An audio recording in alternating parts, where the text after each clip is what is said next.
এই মুহূর্তে যদি আপনাকে বলা হয় সাকিব খানের সাথে আপনার নেক্সট সিনেমা, হ্যাঁ, সেক্ষেত্রে আপনি কি করবেন? মানে আপনি কি করবেন? না। কেন? মানে আপনার কনফিডেন্স নাই যে সাকিব খানের সাথে আপনাকে নাও নিতে পারে, না, না, এরকম না, না, না, ব্যাপারটা? ওরকম কিছু না। বা আপনি আমার সাকিব খানের সাথে চান্স পাবেন না এই ভেবে আমি অলরেডি বলতেছেন না? 4 টা মুভির অফার পেয়েছি। আমি হুম। করিনি। অ্যাকচুয়ালি আমার মুভি করার কোনো শখ কখনো হয় নাই। অ্যান্ড আমি নাটকেই বেস্ট আছি। আমার নাটক করতেই ভাল লাগে।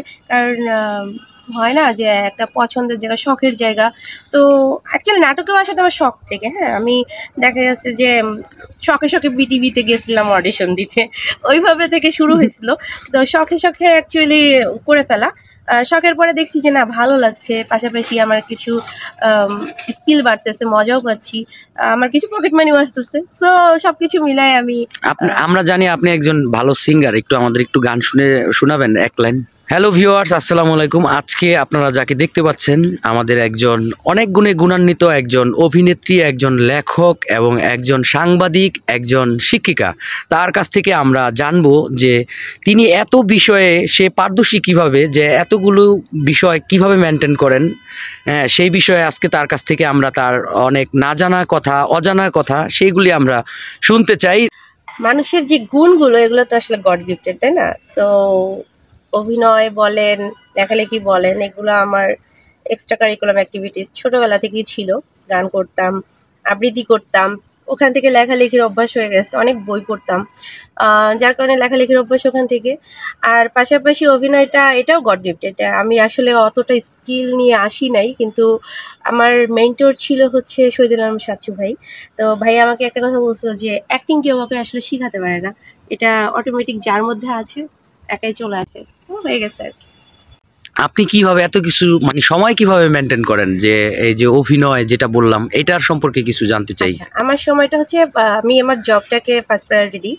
সো আমার যখন অফ ডে থাকে ওই সময়টা আমি শুটের জন্য বেছে নিই।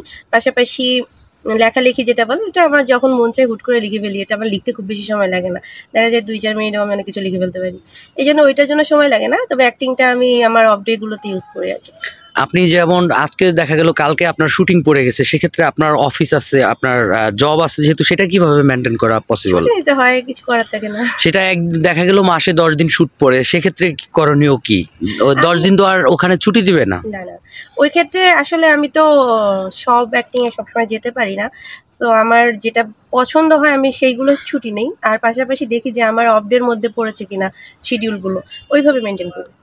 বাহ! চমৎকার। আচ্ছা, এই পর্যন্ত আপনি মিডিয়াতে কাজ করে, যেমন অনেক অভিনেতা অভিনেত্রী আছে যে মেয়েদের কাজ করার যে বিষয়টা, সেটা আপনি কিভাবে মেনটেন করেন? আসলে এই বিষয়ে বলতে গেলে অনেক কিছু বলতে হয়। বাট আমি হ্যাঁ, অফার তো obviously অনেক, অনেক, অনেক। আর যার কারণে আমার কাজের সংখ্যাও কম। আমি জাস্ট ডিরেক্টরদের একটা কথাই বলি বা আমার যারা আমার শিডিউল নেয় তাদেরকে আমি একটা কথাই বলি, "ভাই আমার স্কিল যদি ভালো লাগে, আমার অ্যাক্টিং যদি ভালো লাগে তাহলে আমাকে নিবেন। আদারওয়াইজ কোনো গিভ অ্যান্ড টেক আর হাবিজাবি এসবের মধ্যে আমাকে জড়ায়েন না। আমার দরকার নেই। কারণ এটা করে খাইতে হবে এমন কোনো কথা না।" না, পসিবল না। কারণ হচ্ছে আমি তো আসলে না খাওয়া ফ্যামিলি থেকে আসি নাই। ব্যাপারটা হচ্ছে আমি আমার বাবার একমাত্র মেয়ে। সো আমার ফ্যামিলি ব্যাকগ্রাউন্ড যথেষ্ট ভালো। আমার এডুকেশন কোয়ালিফিকেশন অনেক। সো আমার আদার্স অনেক এক্টিভিটিস আছে। প্লাস আমি জব করি। সবকিছু মিলে আমার আসলে এই টাইপের কোনো চাহিদা নাই যে কেউ আমাকে বাড়ি দিবে, গাড়ি দিবে, আমি গিয়ে সেইখানে গিয়ে কাজ করব। কেন নিবেন না? আসলে সবারই তো একটা ব্যক্তিগত রীতিনীতি থাকে, তাই না? সো আমার রুলস অ্যান্ড রেজুলেশন এরকমই যে আমার শর্টকাটে বড়লোক হওয়ার ইচ্ছা নেই। অনেক দর্শকরা বলে যে মিডিয়াতে কাজ করতে গেলে নাকি তার মানে নষ্ট হয়ে যায়, যেটা আমাদের সমাজে অনেকে ভাবে যে মিডিয়ার মানুষ খারাপ। এই সম্পর্কে আপনি কি বলবেন? আসলে ভালো মন্দ সব সেক্টরেই আছে। নট অনলি মিডিয়া, মিডিয়াটা ফোকাস হয় বেশি। কিন্তু কথা হচ্ছে যে কে ভালো থাকবে, কে খারাপ হবে এটা তো তার ব্যক্তিত্বের উপর ডিপেন্ড করে। সো এখানে আমার আসলে নো কমেন্ট।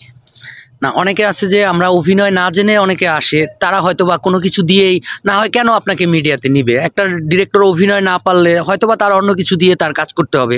এটা একটা মানে শেখার জায়গাটাতে আমার মনে হয় যে জোর দেওয়া উচিত।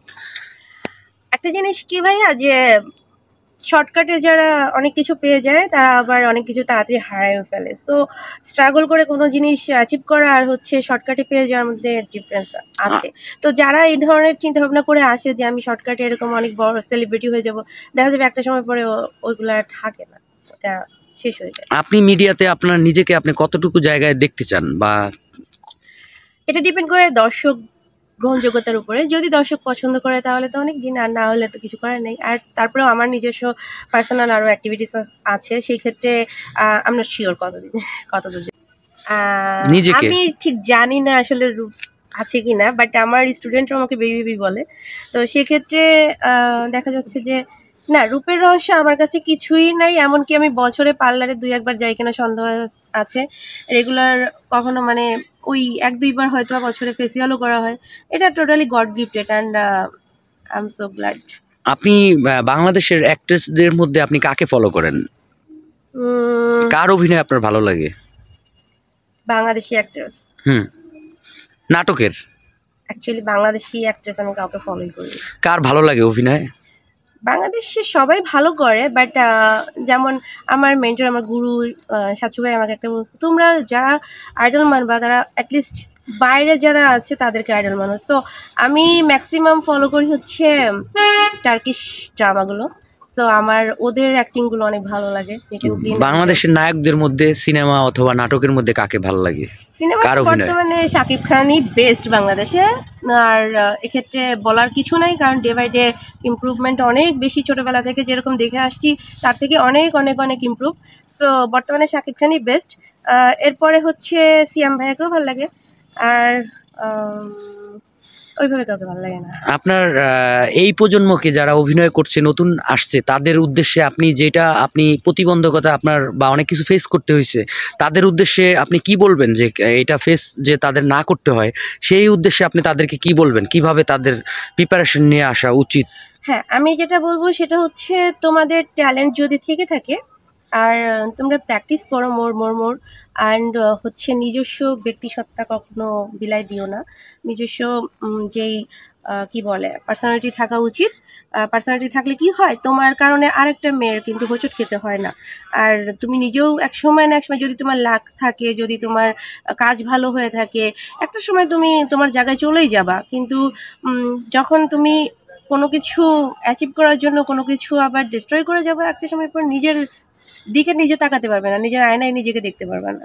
সো তার মানে একটা মিডিয়ার পাশাপাশি একটা কিছু করা উচিত। দেখা গেল এখান থেকে হুসট খেলো, আর এখানে করলেও মানে শিখে আসাটা উচিত, অন্তত মিডিয়ার কাজটা জেনে আসা উচিত। এখন আমি যেটা বলি, যেমন আমাদের বাংলাদেশের সুপারস্টার হচ্ছে নাম্বার 1 শাকিব খান। শাকিব খানেরও কিন্তু একটা বিজনেস রিসেন্ট আছে না, হারল্যান্ড। তো সেক্ষেত্রে প্রত্যেকটা আর্টিস্টের উচিত যে শুধুমাত্র এটার দিকেই ফোকাস না করে পাশাপাশি কিছু করা, যে সে যেটাই ভালো করে, যে স্কিলটা তার ভালো আছে, যদি তার এডুকেশন কোয়ালিফিকেশন অনেক ভালো হয় তাহলে সে ভালো জব করতে পারে বা বিজনেস করতে পারে। মানে কিছু না কিছু ডিফারেন্ট কিছু করা উচিত। এই মুহূর্তে যদি আপনাকে বলা হয় সাকিব খানের সাথে আপনার নেক্সট সিনেমা, হ্যাঁ, সেক্ষেত্রে আপনি কি করবেন? মানে আপনি কি করবেন? না। কেন?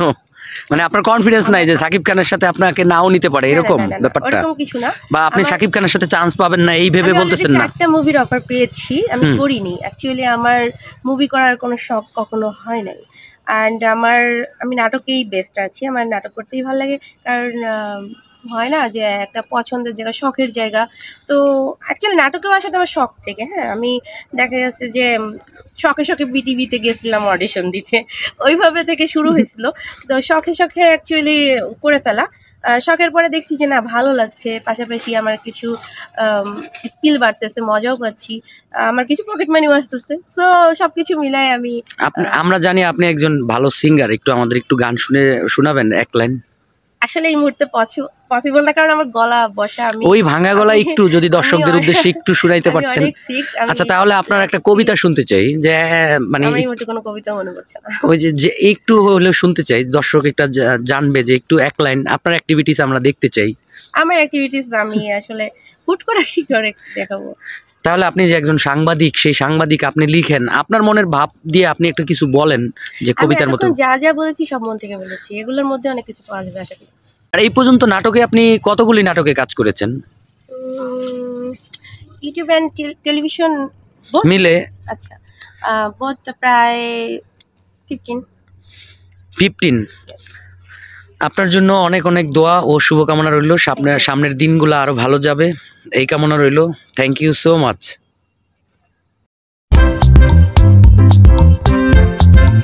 you.